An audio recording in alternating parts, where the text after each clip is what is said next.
to Dawn News English. In 20 minutes, we have Raza Rumi with us after a very long time to do the political analysis of the political landscape that seems to be changing very fast in Pakistan. Thank you so much for joining us, Raza. There's a major development from Islamabad High Court that awards relief to former Prime Minister Nawaz Sharif in Evanfield reference case. And the last we spoke was, will Nawaz Sharif come to Pakistan to lead the election campaign? This changed into, will he be the prime minister? And now there's more so going around, the hearsay going around, will there be elections? So first, let's talk about this. Do you see elections happening on time, or is there news of a delay? Thank you so much, Nadia, for having me again. Of course, let's start with the election.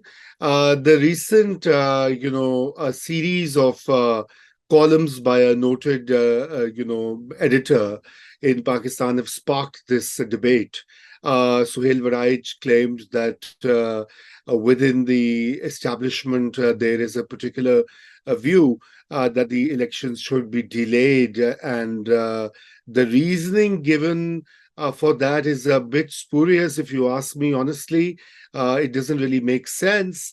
But nevertheless, we have seen lots of, argumentation around this issue. Many people are saying, well, the elections cannot be delayed. It would be a crisis in the country.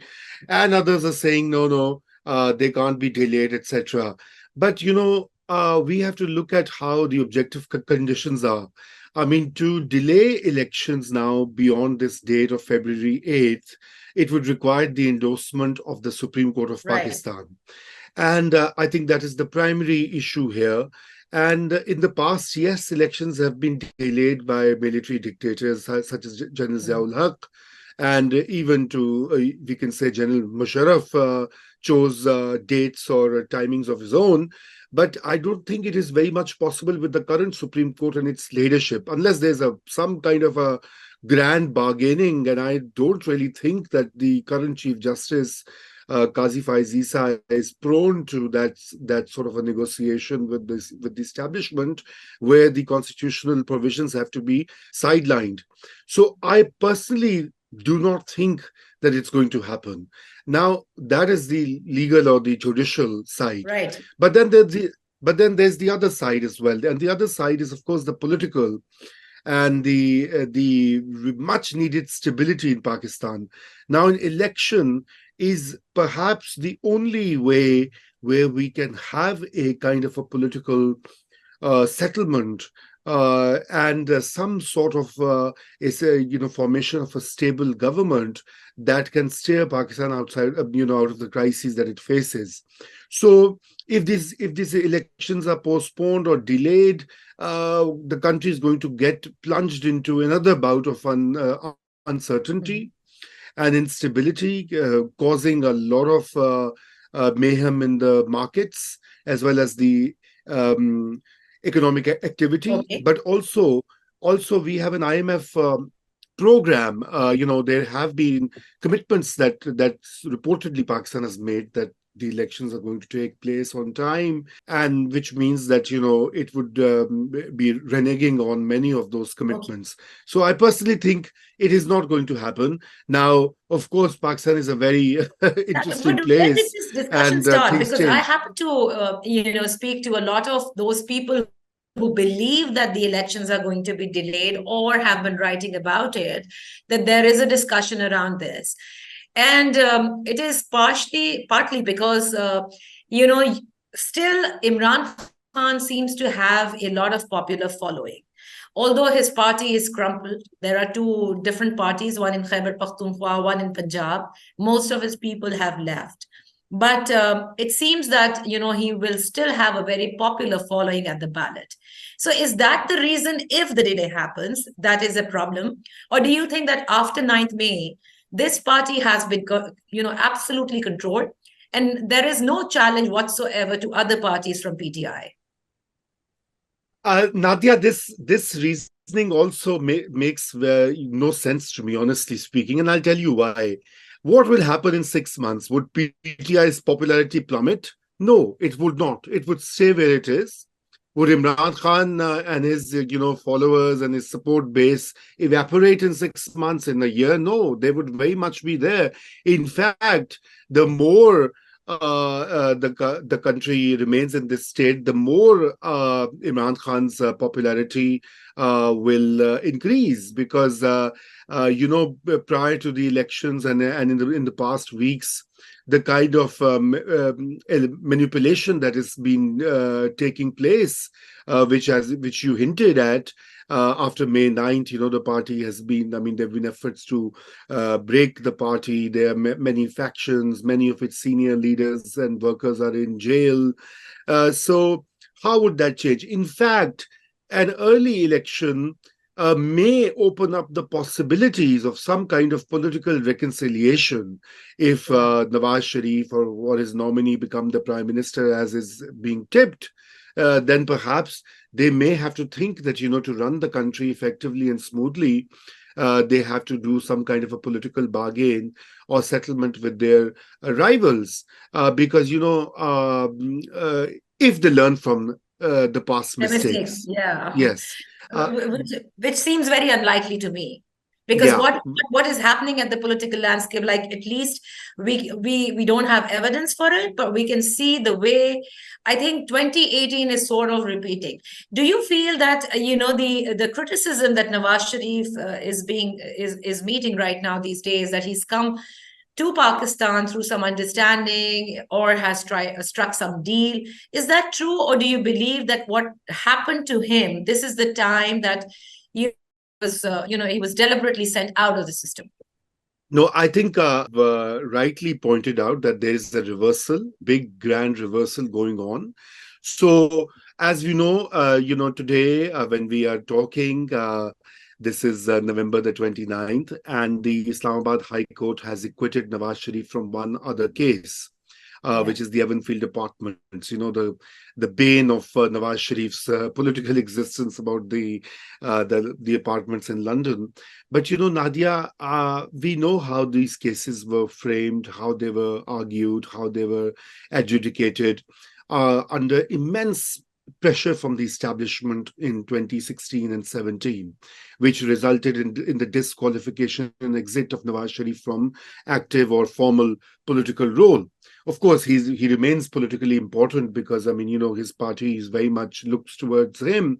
But I think that process has been reversed. So what we can call this process is reverse engineering, or at least, or some say that the establishment has changed its policy. So there's no a policy of no interference in what the courts are doing with respect to the cases against Nawaz Sharif, and I think that is a fairer view. Of course, the accusations of Nawaz Sharif being a ladla, the favored one by the military, and the fact that he has compromised and changed his narrative, etc., is all correct.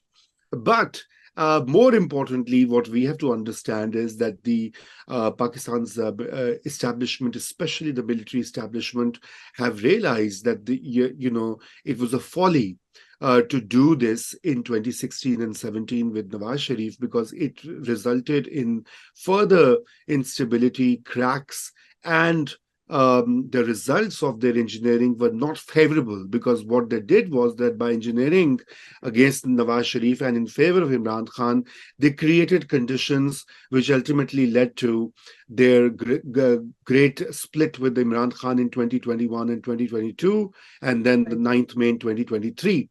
So, in fact, the military cannot afford having both Nawaz Sharif and Imran Khan on the streets and telling their workers and their political base that the country should embark on anti-military politics.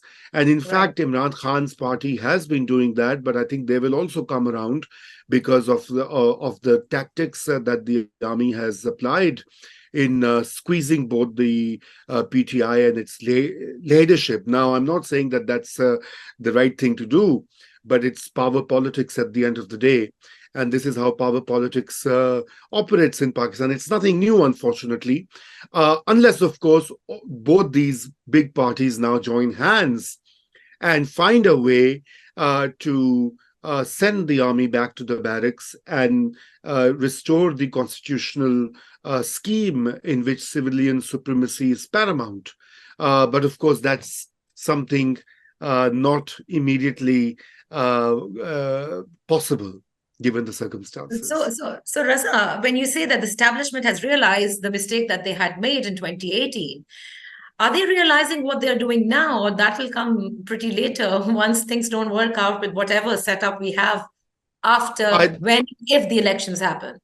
Yeah, I think, of course, that's the tragedy of Pakistan's establishment. Just like the political parties, the establishment also does not fully realize its follies and the costs of its meddling into the political scene. So, of course, what they're doing to Imran Khan now is both excessive, and his party is excessive and undue. But I think, Nadia, don't forget that the military high command and its rank and file until recently, until May 9th, were very much in Imran Khan's favor. And unfortunately, it is this grand breakup between them and Imran Khan is another testament uh, you know um, of their unwise, injudicious way of steering country's politics. In fact, they should not be doing this in the first place. They have to take a back seat and let political parties and political actors, manage the situation. But they end up doing that. I think in a year or 2 years, they will also realize this folly, because remember that PTI's support base is very Yeah. much in the classes that comprise the military itself, that comprise the bureaucracy itself.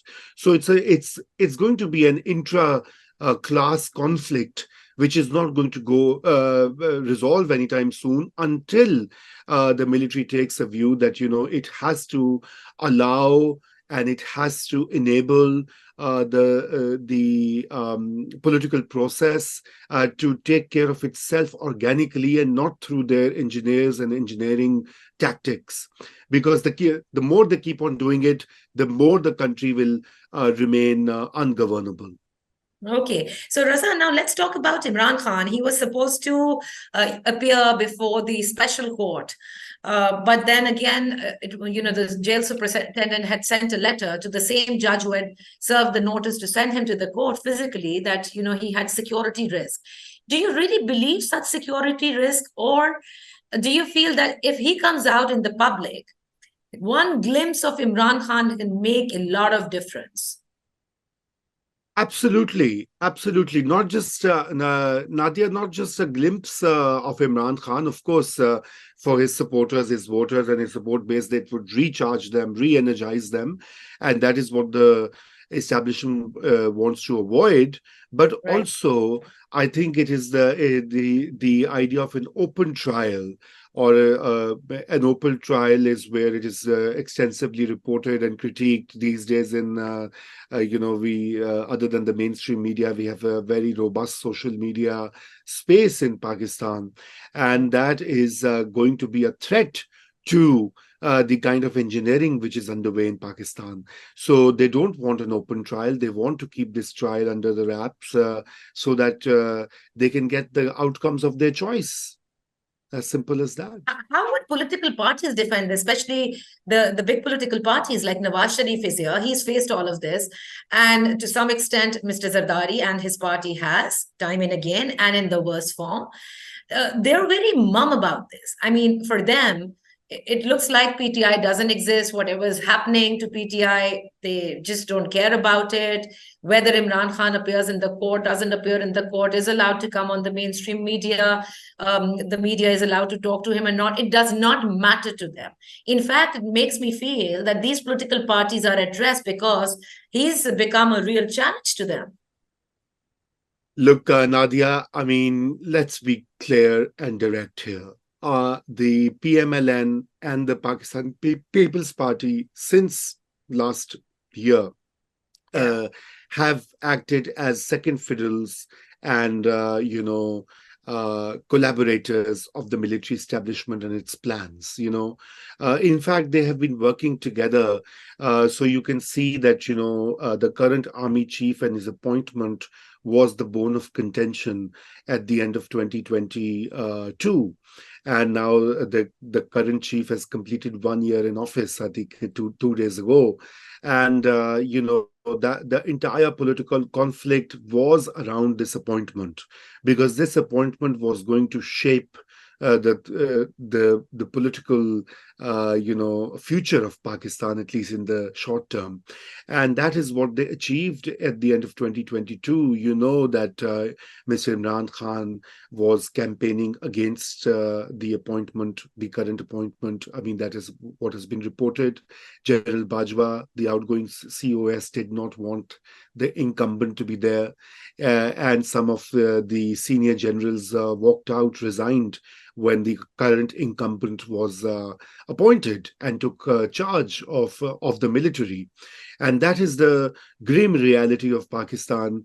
In any relatively normal country, Right. an appointment for a 3-year bureaucratic term of an institution would just be another event. But in Pakistan, it was the biggest issue, and from November 2022 to May of 2023, there were efforts, allegedly, and what we can see, to either pressurize, dislodge, Right.